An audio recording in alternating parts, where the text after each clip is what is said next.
Assalamualaikum and selamat datang ke satu lagi episod di mana aku berkongsikan dengan korang kisah-kisah sihir. Yes, kisah sihir merupakan salah satu segmen special yang aku create di dalam channel aku, di mana aku hanya berkongsikan dengan korang kisah ataupun pengalaman yang berkenaan dengan sihir. So, pada hari ini aku ada satu kisah yang aku nak kongsikan dengan korang berkenaan dengan saka. Yes, seperti biasa dalam segmen kisah sihir ni. Okay, so segmen ini aku wujudkan bukan untuk mempromosikan bukan untuk mempromosikan sihir, tapi lebih kepada memberi kesedaran tentang bahayanya sihir ini. And especially kita yang beragama Islam, memang automatically benda ni dilarang sama sekali. Alright, moga dengan konten ataupun kisah-kisah sihir, pengalaman ni kita boleh mengambil sedikit sebanyak pengajaran supaya kita dapat tahu tentang bahayanya sihir dan macam mana ia boleh merosakkan akidah kita dan juga agama kita. Alright, so tanpa membuang masa lagi, jom kita layan kisah sihir pada hari ini. Let's go.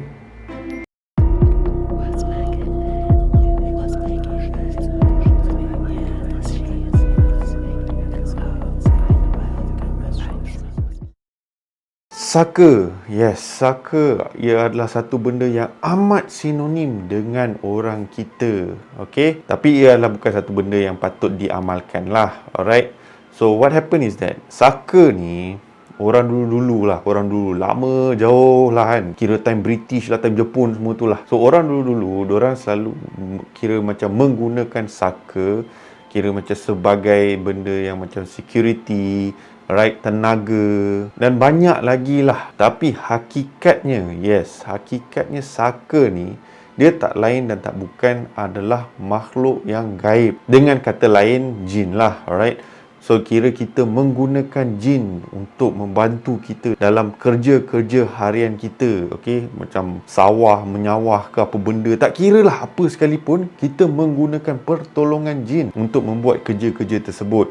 Okay, that's why lah kadang-kadang kita tengok orang yang dah macam 60 tahun macam tu, tapi still ada tenaga macam orang yang berumur 20 tahun. Tapi tak semualah, tak semua yang umur 60 tahun yang ada tenaga macam umur 20 ke 30 tahun ke menggunakan saka. Tak semestinya. Okay, tapi itulah hakikat bila kita bercakap tentang saka. And also saka ni satu masalah je is that ia adalah satu benda yang turun-temurun. So macam ayat saka tu lah, ibarat macam pusaka. Yes, so macam tu lah. Dia daripada moyang-moyang ke atuk-atuk ke bapak-bapak ke end up ke diri kita. Tak pasal-pasal kita yang tak tahu pun terjebak dengan saka ni. Okay, so dia macam turun-temurun tau benda ni. And benda ni kalau nak buang memang susah. Alright, banyak dia punya kira proses perubatan dia, everything all, and memang seksa. Sebab tu kita ada tengok banyak cerita-cerita Melayu semua yang ada sampai kena buka bumbung and everything. Dia macam-macam dia punya teruk lah proses dia. So dalam kisah hari ni aku minta kepada korang, especially yang mana dekat luar sana, okay, berjaga-jagalah dengan saka ni. Sebab kadang-kadang kita tak tahu sama ada benda tu kita terima tanpa kita tahu asal usulnya, right? So berjaga-jagalah dengan saka. So, kisah pada hari ni yang dikongsikan pada aku, okay, ia merupakan satu kisah yang dengan niat untuk memberi kita peringatan dan kesedaran tentang bahayanya saka. And betapa peritnya, especially bila dalam ahli keluarga ada yang membela saka. So, kisah ni berlaku pada seorang gadis yang bernama Farah. So, Farah ni dia merupakan seorang anak tunggal yang tinggal di Parit Buntar, Perak. So, sepanjang masa dia membesar di Parit Buntar, Perak, Farah bukan hanya tinggal bersama kedua ibu bapanya, iaitu Pak Hamid dan Mak Hamidah. Dia juga tinggal bersama dengan neneknya, ataupun panggilan manja yang selalu Farah panggil nenek dia, Tok Cik. So Tok Cik ni pun consider macam tinggal satu rumah lah dengan Pak Hamid, Mak Hamidah dan juga Farah. So satu keluarga tu lah. And Tok Cik ni merupakan ibu kepada Pak Hamid. So kedua ibu bapa si Farah ni, Pak Hamid dan Mak Hamidah ni, boleh dikatakan amat terkenal di kampung tersebut. Okey, sebab apa? Diorang ni ibarat macam ahli jawatan kuasa ataupun pengerusi lah, senang cerita macam tu, pengerusi di mana apa-apa aktiviti yang dianjurkan oleh kampung tersebut, kira diorang ni terlibat lah, sama ada dari segi kewangan ataupun dari segi gotong royong ke apa-apa. Memang Pak Hamid dan Mak Hamidah consider macam orang famous di kampung tu lah, ibarat macam orang kaya di kampung tersebut. So kehidupan si Farah ni sepanjang dia membesar di Parit Buntar, tak ada apa-apa yang pelik ataupun normal. Tak ada apa-apa yang pelik pun, semua macam biasa, normal, macam keluarga yang biasa. Untungnya Farah is that selain kedua ibu bapanya, dia sentiasa ada orang yang lagi seorang, which is neneknya Tok Cik, untuk bermanja-manja dengan dia sepanjang dia membesar lah. Okay, so kalau kata mak bapak dia marah Farah, Farah akan berlari ke Tok Cik akan pujuk dia, bawa dia pergi main-main ke apa, semua benda macam tu lah. Tapi hanya satu benda saja yang menjadi tanda tanya dalam fikiran Farah ketika dia membesar di rumah tersebut, which is rumah tu mempunyai 4 bilik. Bilik master bedroom biasalah, okay, kepunyaan kedua ibu bapa si Farah. And then satu bilik lagi kepunyaan Farah, and satu bilik lagi kepunyaan nenek Farah, Tok Cik. Tapi dia ada satu lagi bilik di belakang, okay, menjadi tanda tanya. Sebab apa? Bilik tu sentiasa dikunci, tiada siapa yang dibenarkan masuk. And tiap bulan, okay, dalam sebulan sekali macam tu, si Farah ni akan keluar dengan kedua ibu bapanya. Tak pasal-pasal kedua ibu bapanya akan ajak lah keluar dalam sebulan sekali tu, tapi nenek dia, Tok Cik, takkan follow bersama. And ketika diorang keluar dari rumah, dikatakan yang bilik yang misteri tu dibuka. So benda ni sentiasa menjadi tanda tanya buat Farah, kenapa bilik tu sentiasa terkunci dan tiada siapa yang dibenarkan masuk, melainkan Tok Cik sahaja yang dibenarkan masuk dalam bilik tersebut. So adalah sekali tu Farah cuba tanya kedua ibu bapanya, kenapa bilik yang satu lagi dekat belakang tu tak dibenarkan masuk, kenapa sentiasa dikunci. And soalan Farah bila berkenaan dengan bilik tu sentiasa ditepis oleh Pak Hamid.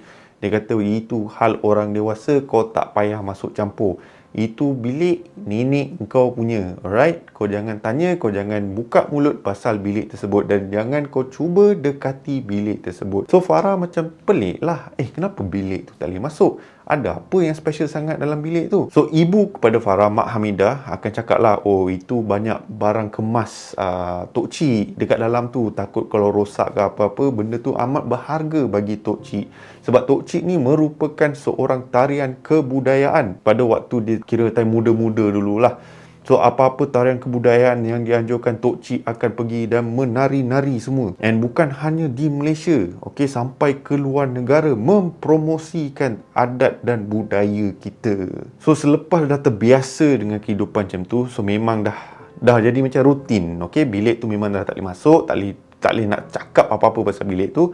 So end up Farah macam hanya membiarkan sampailah Farah membesar, okay. And ketika Farah berumur 20 tahun, Farah dah berada di KL kerana menyambung pengajian, kira sambung belajar lah. So sekali-sekala tu Farah akan balik ke kampungnya, kira macam cuti semester macam tu lah. Tapi kali ni bila Farah pulang ke kampung dia, kira dalam sebulan macam tu tau. Sebab apa? Kira time tu merupakan semester terakhir buat Farah, dan diorang memberi cuti yang agak panjang lah kepada student-student tu. Sebab apa? Diorang kena siapkan diorang punya report lah, thesis lah, apa semua bagai. So satu bulan tu kira bukan holiday semata-mata, tapi diorang kenalah siapkan projek diorang sebelum tamatnya semester diorang. Farah pun decide untuk nak buat apa je kat KL kan. So baliklah ke kampung, spend time dengan kedua ibu bapanya, termasuk Tok Cik. Tapi bezanya kali ni bila Farah balik ke kampung, suasana dalam rumah tu tak macam dulu. So keadaan Tok Cik ketika itu dalam keadaan yang tenat, ialah sakit orang tua lah, senang cerita, okay. Tok Cik ni hanyalah terlantar baring di biliknya, tak boleh nak gerak sangat. And suasana dalam rumah tersebut sentiasa muram, malap, macam sedih lah masuk dalam rumah tu.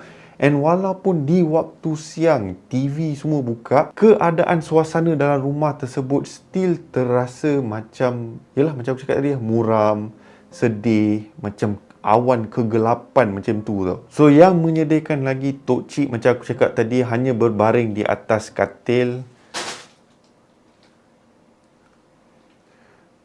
Hanya berbaring di atas katil dalam keadaan yang tersangat kurus. Alright. And diorang tahulah, diorang tengok keadaan Tok Cik ni dah kira betul-betul dah nazak. Alright.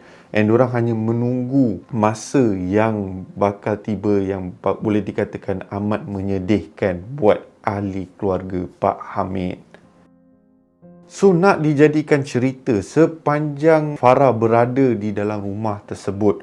Okay, macam awal tadi aku bagi tahu kan, suasana rumah tu macam mana kan. Tapi, ia juga disertai dengan benda-benda yang misteri dan juga pelik yang berlaku di dalam rumah tersebut. Antaranya adalah kedua ibu bapa si Farah, Pak Hamid dan Mak Hamidah ni, sentiasa dalam keadaan yang tertekan. Diorang sentiasa dalam keadaan marah, bengis. Bila tanya soalan sikit, diorang akan melanting lah apa semua. And sampai satu tahap, Farah sendiri terasa seperti dia memegang satu beban yang berat di bahunya. And bila tiap-tiap kali pada waktu malam, okay, so bilik Farah ni bersebelahan dengan Tok Cik. So tiap-tiap malam, Farah akan, bila dia dah nak tidur, dia nak lena, dia nak rehatkan badan dia, dia akan terdengar seolah-olah ada orang yang sedang kunyah makanan di bilik sebelah. And bila dia keluar nak melihat keadaan neneknya, dia buka pintu and dia check Tok Cik masih sedang berbaring di atas katil, tak bergerak-gerak. So ini menjadikan pertanyaan buat Farah, apa benda yang dia selalu dengar.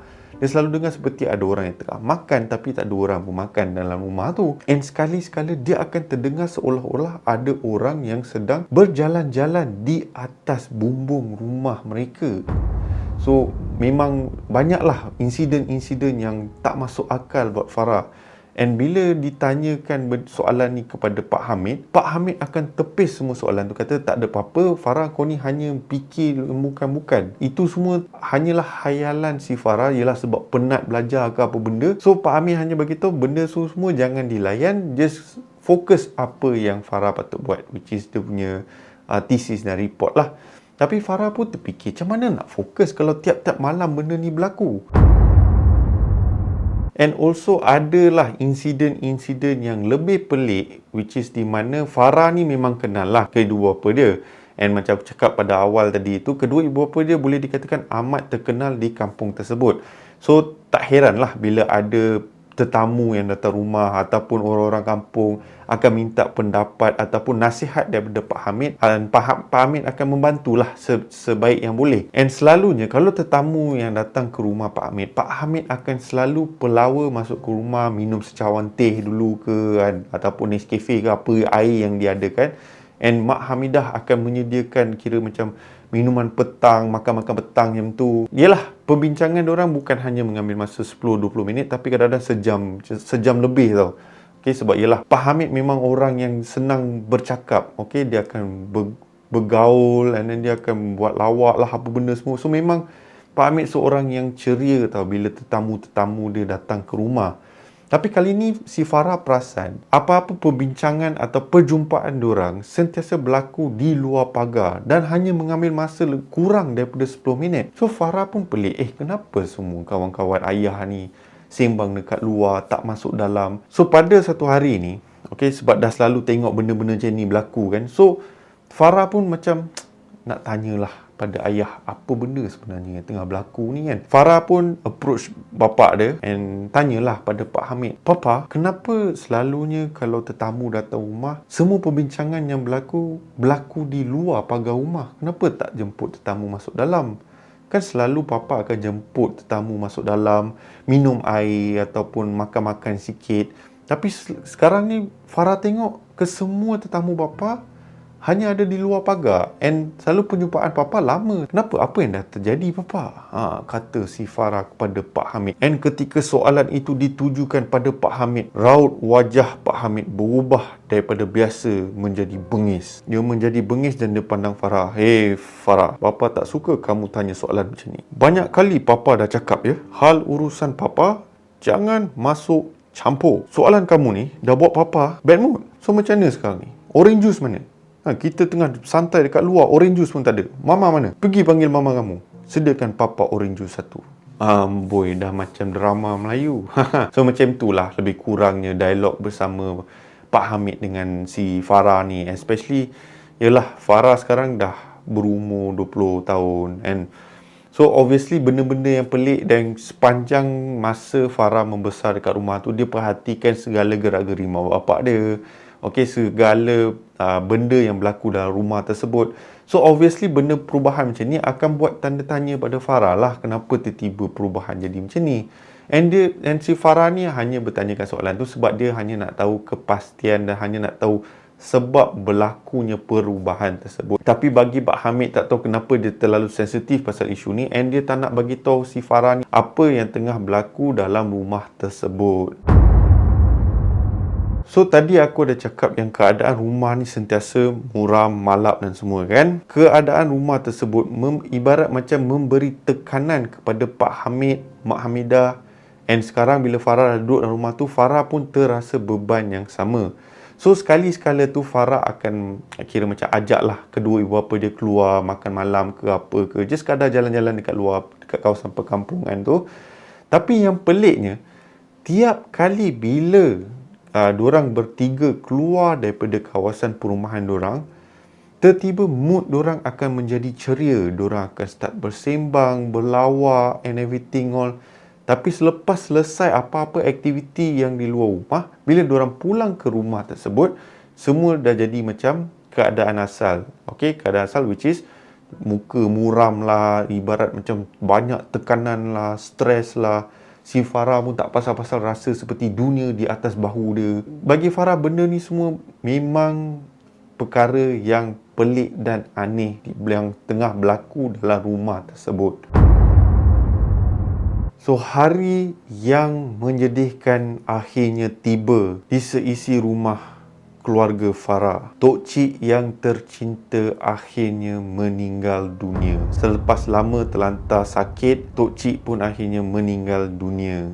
Alright. So, apa yang berlaku is that pada pagi tu, Pak Hamid dan Mak Hamidah macam biasa akan menyediakan sarapan pagi, and Mak Hamidah akan membawa sarapan Tok Cik ke bilik Tok Cik untuk menyuap Tok Cik. Namun pagi tersebut bila Mak Hamidah masuk ke bilik and ingin menyuap Tok Cik, dia sedar yang Tok Cik tak memberi apa-apa respon sekalipun. Mata tertutup, terbaring. So dengan pantasnya Pak Hamid cepat-cepat mencari MO di kawasan kampung tersebut. So MO merupakan medical officer. Okay, dia bukan 100% doktor, tapi dia medical officer lah. Dia akan check benda-benda basic macam jantung, nadi and everything. So medical officer pun datang ke rumah and cek nadi, dan memang MO telah sahkan bahawa Tok Cik telah meninggal dunia. So selepas benda tu dah berlaku, Pak Hamid pun memulakan urusan jenazah tersebut. Alright, and macam biasalah Pak Hamid memanggil orang-orang masjid. Okay, van jenazah pun dah standby di depan rumah. Pihak wanita pun dah datang membawa segala persiapan kain kapan untuk memandikan jenazah. So part ni adalah merupakan part yang boleh dikatakan agak misteri ataupun menyeramkan. So ketika urusan jenazah tu, ketika pihak wanita nak mandikan jenazah tersebut, diorang tersedar sesuatu which is mayat ni bila dah meninggal, okay, kira kalau kata dah beberapa jam macam tu kan, so sendi-sendi ataupun otot-otot dia dah start mengeras tau. So dia nak bergerak tu macam susah sikit. So kadang-kadang sebab tu kita boleh tengok ada kegunaan minyak macam tu disapukan supaya boleh mudah menggerakkan macam penggelangan tangan ataupun siku and everything tu, senang nak mandikan. Tapi pada waktu itu diorang sedar something is that badan ataupun mayat Tok Cik ni masih lagi fleksibel tau. Still boleh senang digerakkan, alright? And diorang perasan satu benda tau. So selalunya kalau tipulah kalau antara kita tak pernah sentuh mayat kan. So selalunya kalau sentuh mayat temperature mayat tersebut akan lebih kurang berbanding manusia yang hidup. So macam manusia biasa, temperature akan rasa macam suam-suam sikit, and mayat tersebut akan rasa lebih sejuk. Tapi apa yang diorang sedar is that arwah Tok Cik, bila diorang pegang, badan dia sama suam dia macam manusia yang sedang hidup. So diorang pun pelik, kenapa macam seolah-olah Tok Cik ni tak meninggal lagi. Tapi ialah diorang tak nak fikir panjang. Memang keadaan tu bila diorang cek nadi sekali lagi and everything all, memang dah disahkan yang Tok Cik telah meninggal dunia. So diorang pun sambunglah urusan jenazah tersebut, and diorang start kapan and everything all. Hanya last hanya tinggal di kawasan muka, kira sebelum tutup, kira untuk Pak Hamid dan keluarganya melihat wajah arwah Tok Cik buat kali terakhir sebelum diorang tutup and dimasukkan ke van jenazah lah. Alright. So sebelum arwah Tok Cik dimasukkan ke van jenazah untuk dibawa ke tanah perkuburan, macam biasa, solat jenazah akan dilakukan. So solat jenazah tu pun dipimpin oleh Pak Hamid. So biasalah ramai-ramai akan berkumpul, and ketika Pak Hamid nak memberi takbir Allahu Akbar, tiba-tiba arwah Tok Cik bangun dalam keadaan terduduk, and lidah Tok Cik terjelir keluar sampai ke paras dada weh. Nah, settle.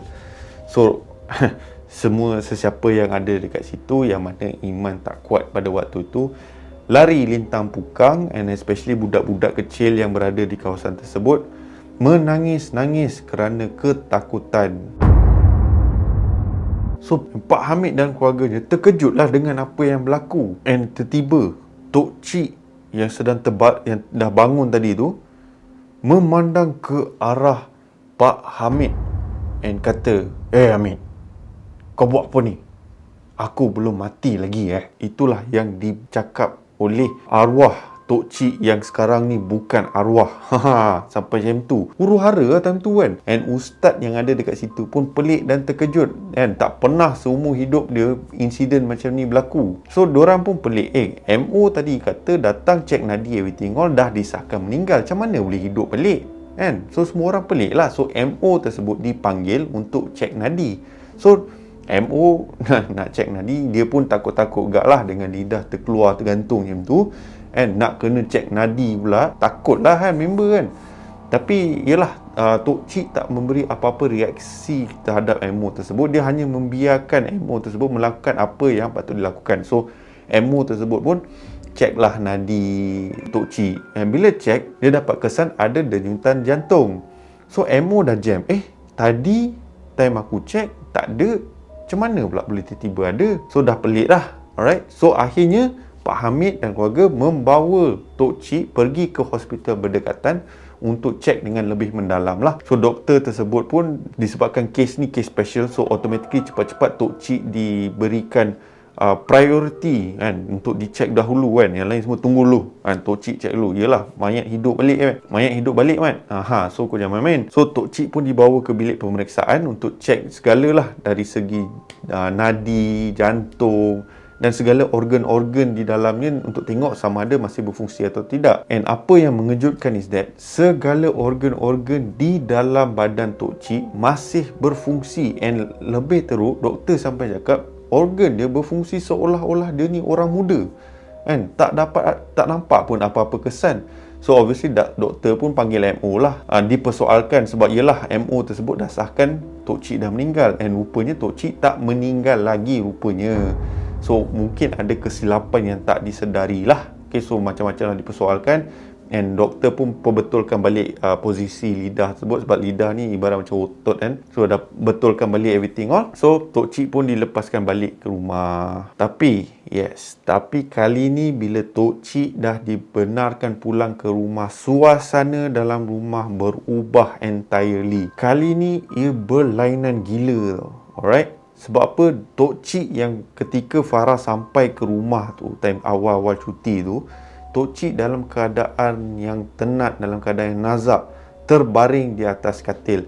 Tapi kali ni Tok Cik dah lain. Dia macam aktif tau. Dia dah boleh bergerak sini sana kan, macam tak ada apa-apa, and start bersembang everything all. Pak Hamid dan Mak Amindah pun tanya sesama diorang, macam mana Mak boleh tiba jadi macam ni kan. Pak Hamid hanya diam dan tak bercakap sepatah apa pun. And Farah pun dah pelik, and start lah macam-macam soalan dia tanya bapak dia. And Pak Hamid again kaki menepis and semua soalan ditanya tepis. Ni tak ada apa-apa lah, mungkin ada kesilapan yang diorang dah lakukan everything all. Tapi macam mana yang pada awalnya Tok Cik ni yang dalam keadaan yang tenat and everything all, tiba-tiba menjadi aktif semula. And adalah banyak kejadian-kejadian yang aneh yang berlaku selepas itu. Pada keesokan harinya, macam biasalah aktiviti-aktiviti dekat rumah tersebut, sarapan pagi and everything all. Bila Farah bangun and keluar daripada bilik dia sedar Tok Cik berhias, berpakaian cantik kan, seperti time dia muda-muda dulu kan, time dia buat tarian kebudayaan dia semua tu. So Farah pun macam pelik, apa kena dengan aku punya tok cik ni kan, tiba-tiba macam ni. So Farah pun try lah tanya again bapak dia kan, papa, bukan main lagi tok cik kan, berhias pun nak pergi mana? And again Pak Hamid ada cakap, tak apalah, biarlah tok cik kamu tu, okay, tak payah layan sangat. And again macam aku cakap tadi, tok cik sangat aktif dalam rumah tu kan, bersembang and everything.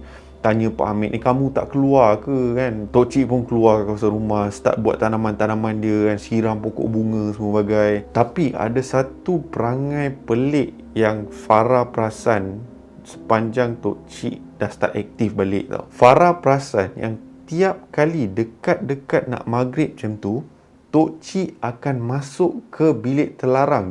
Dulunya tiap kali bila bilik tu, kalau bilik terlarang tu nak buka ataupun nak masuk ke apa-apa, Farah dan keluarga dia akan keluar daripada rumah. Tapi kali ni dah tak ada dah. Alright, kali ni terang-terang si Farah boleh nampak tok cik buka bilik terlarang tu and dia akan masuk. And bila tok cik masuk ke dalam bilik tu, dia hanya akan keluar dekat pukul 9 lebih macam tu, baru dia keluar. And pada suatu hari ni, ketika Farah bersama Pak Hamid semua tengah makan malam, and lepas jam menunjukkan dekat pukul 9 lebih, tiba-tiba tok cik pun keluar daripada bilik misteri tersebut. Okay? Bila tok cik keluar daripada bilik tersebut, dia terus pergi ke meja makan and macam biasalah menjamu selera and everything all. So disebabkan Farah ni ada perasaan ataupun ada sifat ingin tahu, so Farah pun tanya tok cik lah, tok cik, kenapa tok cik selalu masuk bilik tu time-time maghrib, lepas tu dekat pukul 9 lebih baru keluar? So tok cik pun pandang si Farah ni dengan senyuman yang manis je. Dan tok cik cakap dengan Farah, Farah teringin nak masuk ke bilik tu. Dan Farah pun macam nak, sebab selama Farah stay kat sini tak pernah masuk bilik tu. Dan tok cik pun membalas, kalau Farah nak masuk, boleh je tok cik bawakan. And lepas tu Pak Hamid hentak meja. Dah lah tu cakap pasal bilik tu. Dah tak payah. Farah, kamu masuk bilik kamu sekarang. So Farah punya, apa bapa ni tiba-tiba suruh masuk bilik? Tengok macam tengah makan. Tak ada, kamu jangan melawan. Kamu masuk bilik kamu sekarang. Saya nak bercakap dengan tok cik kamu ni. So Farah pun beredar masuk ke bilik. Yelah, dia tak berani nak lawan kata-kata papa. So Farah pun masuk ke bilik dia. Pak Hamid pun menyuruh Mak Hamidah untuk masuk ke bilik, sebab ini hanya perbualan di antara Pak Hamid dan tok cik. So macam biasa, rumah kawasan perumahan di kampung, biasalah dinding tak adalah tebal mana kan, dia macam nipis papa-papa macam tu kan. So kau boleh dengar perbualan kadang-kadang dekat luar sana tu. And jarak antara bilik Farah dengan kawasan dapur tak adalah jauh sangat. So Farah boleh terdengar apa yang Pak Hamid sedang bercakap dengan tok cik. So pada ketika itu Pak Hamid berkata kepada tok cik, Mak, dah lah tu cuba menghasut si Farah tu. Tak payahlah buat benda-benda macam ni dah. Janganlah penjara kita orang lagi. Kan? Dah lama dah kita orang ibarat seperti dipenjarakan dalam rumah ni. And tok cik pun membalas, ini semua kerja mak kau. Sudah, kerja mak siapa? Bukan tok cik tu, mak si Pak Hamid ke? Sendiri fikirlah, siapa yang bercakap tu. So tok cik pun sambung lagi. Dia cakap, kau tak ingat masa mak kau masih muda lagi? Kau lupa kan, mak engkau jenis suka mengikut tarian kebudayaan ke sini ke sana. Tapi mak engkau tak famous dulu kan. Bila mak kau menari di pentas, semua orang tak suka lihat tarian mak kau tu kan. Semua akan puji orang-orang lain, mak engkau sentiasa diketepikan. Sampailah satu hari ni mak engkau berjumpa dengan seseorang dan menuntut. Dia menuntut sambil memanggil aku, memuja aku, membela aku, memberi aku makan. Lalu aku pun datang ke mak kau. And pada ketika itu mak kau pun jadi famous. Tarian dia flawless. Boy, bukan hanya mak kau menari tarian kebudayaan di Malaysia, tapi sampai ke luar negara. Sejauh itu aku telah membawa mak kau. And semua kemewahan ini, dari time kau muda sampai kau dah tua, semua atas pertolongan aku. Settle. Lalu Pak Hamid pun naik angin, and Pak Hamid hentak meja kata, sudah, kau keluar daripada rumah ni. Jangan kacau keluarga aku lagi. dah lama kau berada dalam rumah ni kan. Selama ni aku hanya mendiamkan diri sebab kau adalah mak aku. Tapi kali ni ini bukan mak aku. Aku dapat rasakan ini bukan mak aku. Mak aku dah tak ada. Tapi kau mempergunakan badan ni untuk kepentingan kau sendiri. Apa kau nak buat sekalipun takkan menjadi. Aku akan sentiasa menetap di dalam rumah ini. Kau buatlah apa cara sekalipun. Lalu Tok Cik pun berdiri dan menghala ke bilik terlarang itu. So lepas insiden tu, Pak Hamid pun duduk dekat area kawasan meja makan tersebut dan start fikir apalah si Tok Cik ni bakal buat lagi kan. So lepas tu Pak Hamid pun tanpa membuang masa terus menghala ke bilik Farah, dan lepas tu ialah dia ketuk bilik Farah dan memanggil Farah untuk membuka pintu. Lalu Farah pun membuka pintu dan Pak Hamid pun masuk. Dan lepas tu Pak Hamid cuba terangkan apa yang telah berlaku. Farah tak boleh brain apa benda yang dah terjadi. So last Pak Hamid bagi tahu kepada Farah, dengar apa kata Papa. Sekiranya sepanjang kamu berada di sini ataupun bila kamu dah balik ke universiti nanti, sekiranya datang seruan ataupun apa-apa benda yang datang kepada engkau and cuba memberi engkau sesuatu, tak kiralah apa sekalipun, dalam keadaan apa, di mana sahaja, jangan terima. Itu pesan Pak Hamid kepada Farah. So Farah pun tertanya-tanyalah apa benda yang dapat seruan, apa benda yang barang Farah nak dapat ni. Pak Hamid hanya cakap, dengar cakap Papa, jangan melawan, dengar amaran Papa ni. Kalau ada apa-apa ataupun apa benda sekalipun yang beri Farah barang, jangan terima. So last Pak Hamid pun menceritakan kisah silam Tok Cik ni. So Pak Hamid sebenarnya dah lama tahu perangai Tok Cik. So Pak Hamid pun menceritakan kisah silam Tok Cik ni. So Tok Cik ni pada zaman waktu dia muda dahulu, Tok Cik merupakan seorang penari tarian kebudayaan. And yelah, selalunya tarian kebudayaan ni diorang akan pergi tempat ke tempat macam mempromosikan adat dan budaya orang-orang kita. Tapi masalah is that Tok Cik ni tak pandai sangat menari. Tapi disebabkan minat, Tok Cik selalu mencubalah belajar. Okey, tapi sampai satu tahap di mana Tok Cik dikritik teruk oleh orang. So Tok Cik jadi macam sedih.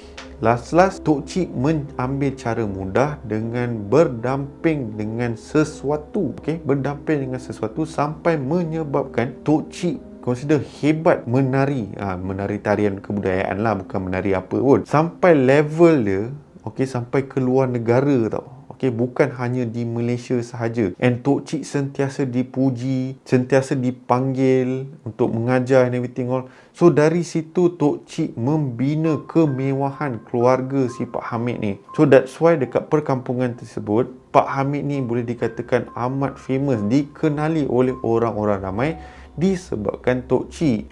Tapi last rupanya Tok Cik membela sesuatu yang membuat Tok Cik begitu hebat dalam tarian kebudayaannya. So benda tak habis kat situ benda tak habis kat situ. So Farah pun tanya dekat Pak Hamid, kenapa benda ni tak dibuang? Kenapa simpan? Farah macam tak percayalah, tak sangka yang benda-benda macam ni terlibat dengan keluarga dia sendiri. So Pak Hamid pun menerangkan kepada Farah, yes, memang dulu Pak Hamid dan kesemua dan ramai orang lah cuba untuk memisahkan talian di antara makhluk tersebut dengan Tok Cik.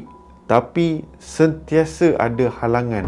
Bila orang nak datang rumah, tiba-tiba orang akan nampak seolah-olah ada sesuatu di atas bumbung. Tak kiralah waktu apa sekalipun. And bila ustaz nak masuk ke kawasan perumahan tersebut, akan sentiasa dihalangi oleh sesuatu. So kira macam dalam perjalanan macam tu, naik motor ke apa, tiba-tiba tayar pancit lah, apalah, everything on. Sampai tahap orang dah tak nak pijak ke rumah Pak Hamid. Sebab itulah kebanyakan tetamu yang ada urusan dengan Pak Hamid selalu berurusan di luar pagar and tak masuk. Sebab apa? Setiap kali diorang bercakap dengan Pak Hamid, diorang akan seolah-olah nampak sesuatu dari tingkap sedang memerhatikan diorang. So diorang takutlah, takkan nak masuk ke dalam rumah. So Pak Hamid dah stres dah. Benda ni berlaku bila Farah berada di universiti and bila umur Tok Cik makin berumur, and banyaklah perkara-perkara pelik yang berlaku. Sampai satu tahap tu Sebab itulah Tok Cik end up terlantar, terbaring dalam keadaan yang tenat. And Pak Hamid tahu pada hakikatnya yang mak dia pada waktu itu memang dah tak ada, and jasad yang sekarang bergerak di dalam rumah merupakan rasukan daripada belaan yang dibela oleh Tok Cik. So Farah pun naik takut lah. Dah tahu semua benda tu, and then dah tahu yang Tok Cik yang ada di rumah dia tu bukanlah Tok Cik dia yang dulu, tapi lembaga tersebut yang sedang merasuki badan Tok Cik.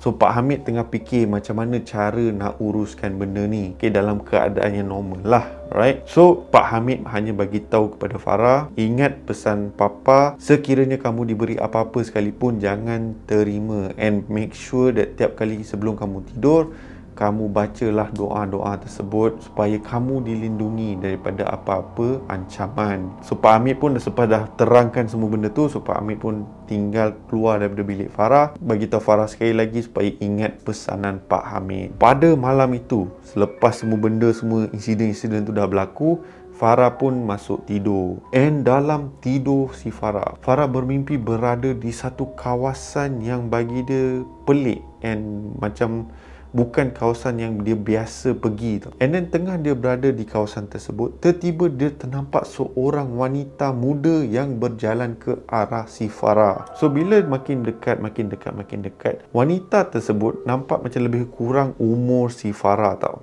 So Farah pun tegur wanita tersebut, kamu ni siapa? So wanita tersebut memberitahu Farah, takkan kamu tak kenal aku? Akulah Tok Cik kamu ketika di waktu muda. So Farah pun tergamam sebab Tok Cik dia memang cantik ketika waktu muda. Alright, dengan rambut bersanggul, dengan tarian pula.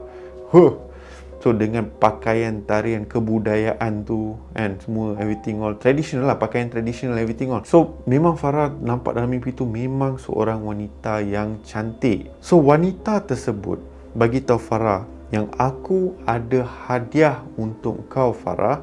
And Farah pun macam, hadiah apa? Lalu wanita tersebut pun menunjuk satu kotak yang cantik. Okay, dia macam old school punya kotak perhiasan tu kan, yang simpan perhiasan semua tu. And lalu wanita tersebut membuka kotak tersebut, dan di dalam kotak tersebut merupakan satu rantai emas berlilitkan belian cantik. And Farah time dia pandang benda tu, dia macam, cantiknya benda ni kan. So Farah dah tertarik dengan benda tersebut. Namun dia teringat pesanan ayahnya agar kalau kata, walau tak kira mana sekalipun, kalau ada benda datang untuk memberi Farah sesuatu, jangan terima. So lalu Farah membalas kepada wanita tersebut, tidak, aku tak nak terima apa benda yang kau bagi aku. Walaupun benda tu secantik mana pun, aku tak nak ada kaitan dengan kau. So bila Farah cakap macam tu, wanita tersebut naik radang, marah dengan Farah sebab tak nak terima pemberian yang diberinya itu. So selepas Farah menolak hadiah tersebut, wanita yang dia nampak cantik tadi berubah menjadi satu makhluk yang besar and hodoh dan juga seram.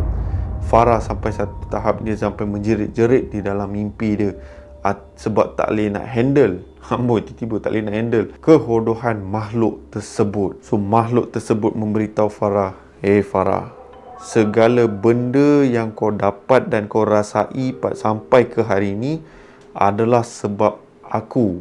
Bukan sebab bapa kau, bukan sebab mak kau, sebab aku. Semua kemewahan yang kau dibesarkan, semua adalah berpunca daripada aku, and kau kena terima hadiah pemberian ini.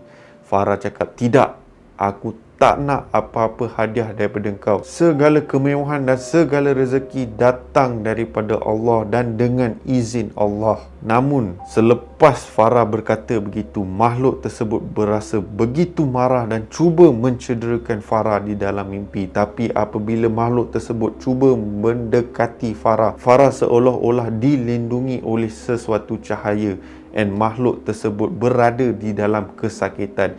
Ini disebabkan sebelum Farah masuk tidur, Farah teringat akan pesan ayahnya agar membaca segala doa-doa perlindungan supaya kalau ada apa-apa ancaman, doa tersebut dapat melindungi Farah daripada ancaman tersebut. So tiba-tiba Farah terdengar ketukan yang amat kuat, and lalu Farah pun terbangun daripada mimpi dia, and ketukan tersebut datang daripada pintu si Farah. Farah pada awalnya takut, takut kot-kot Tok Cik yang berada di luar yang cuba mencederakan si Farah. Tapi lepas tu kemudian Pak Hamid bersuara cakap, "Farah, buka pintu, kamu kena keluar sekarang."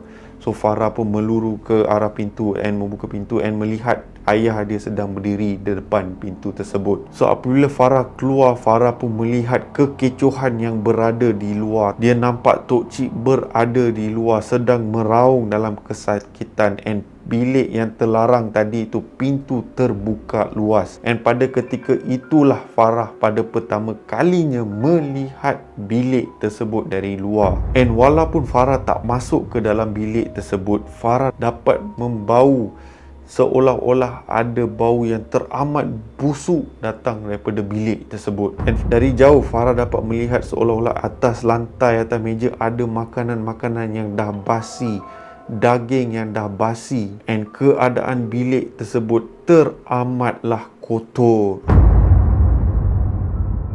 So tanpa membuang masa, Pak Hamid pun menyuruh isterinya untuk panggil Ustaz Latif untuk datang ke rumah untuk bantu Pak Hamid untuk menghalau ataupun memutuskan talian di antara belaan Tok Cik dengan Tok Cik sendiri. Dan tak berapa lama kemudian Ustaz Latif pun tiba di kawasan perumahan Pak Hamid. Dan ketika Ustaz Latif hendak masuk ke dalam rumah Pak Hamid, dia ternampak ada seekor lembaga berada di atas bumbung rumah Pak Hamid sedang menari tarian, ibarat macam tarian kebudayaan sebegitu tau, di atas bumbung tersebut. And Ustaz Latif terus pandang ke bawah and meneruskan perjalanan dia masuk ke dalam rumah. And sambil Ustaz Latif nak masuk ke dalam rumah, tertiba di tepinya dia ternampak seolah-olah ada makhluk yang sedang berdiri di tepinya dengan keadaan yang tersenyum. Bila Ustaz Latif terpandang, alangkah terkejutnya bila dia lihat makhluk yang berada di atas bumbung tadi berada di tepi dia sahaja. Dan cepat-cepat Ustaz Latif masuk ke dalam kawasan rumah. Dan bila Ustaz Latif masuk ke rumah, saat itulah dia nampak Tok Cik sedang meracau di atas lantai, dan keadaan dalam rumah tersebut riuh dan juga berbau akibat bilik yang terlarang tu dah dibuka. And apa Pak Hamid dan semua yang berada dalam rumah tu sedar is that wajah Tok Cik kelihatan seakan-akan sedang mereput. Lalu Ustaz Latif pun berkata, "Ini bukan Tok Cik dah. Ini bukan Tok Cik. Tok Cik dah lama tak ada dalam badan ni." And Pak Hamid pun cakap, "Yes, ini bukan Tok Cik. Ini adalah makhluk belaan Tok Cik yang merasuki jasad tersebut." And lalu Ustaz Latif pun, dia dah tahu keadaan dah agak kritikal sekarang ni. Lalu Ustaz Latif pun cepat-cepat menelefon orang-orang masjid supaya datang ke rumah untuk cuba menyelesaikan masalah yang sedang berlaku dalam rumah tersebut. So setibanya orang-orang masjid ke rumah tersebut, so diorang pun cuba untuk memisahkan talian di antara Tok Cik dan makhluk tersebut. And hampir sejam mengambil masa untuk Ustaz Latif dan rakan-rakan masjid ni untuk memisahkan talian di antara Tok Cik dan juga makhluk belaannya. So akhirnya berjaya dipisahkan, tapi seelok sahaja makhluk tersebut dipisahkan, makhluk tersebut menunjukkan diri dia yang sebenar. Yes, macam aku cakap tadi, makhluk tersebut tersangatlah hodoh dan menyeramkan, and dia memunculkan dirinya di depan Ustaz Latif. So Ustaz Latif pun sambung membaca segala doa yang dia tahu, and akhirnya Ustaz Latif memisahkan makhluk tersebut dengan Tok Cik. Seelok sahaja talian tersebut terputus, Tok Cik pun yang sedang meracau tadi pun tiba-tiba dah stop bergerak and matanya tertutup, which menunjukkan yang Tok Cik sebenarnya telah meninggal dunia. So selepas semua tu dah berlaku, Ustaz Latif tanpa membuang masa terus melakukan urusan jenazah. Pada waktu tu dia memang nak kena buat cepat-cepat dah. Sebab apa? Jasad tadi tu yang dirasuki dah start mereput. So kena cepat-cepat lah untuk selesaikan urusan jenazah tersebut. And yelah, time tu dah malam and everything. Also rushing lah. Tiba-tiba orang kena pergi dekat kawasan perkuburan, start korek kubur and everything all. So memang huru-hara pada ketika itu. So akhirnya Alhamdulillah kesemuanya selamat diselesaikan, okey, dimandikan, dikapankan and everything, and akhirnya pada malam itu juga mayat Tok Cik dikebumikan. So selepas semua benda tu dah diselesaikan, okey, so Ustaz Latif pun bagi tahu dekat Pak Hamid yang Pak Hamid kalau boleh jual lah rumah ni atau robohkan ataupun apa-apalah. Sebab time Ustaz Latif memutuskan talian tersebut, makhluk tersebut tertiba menghilangkan diri. So kira Ustaz Latif tak dapat menangkap makhluk tersebut.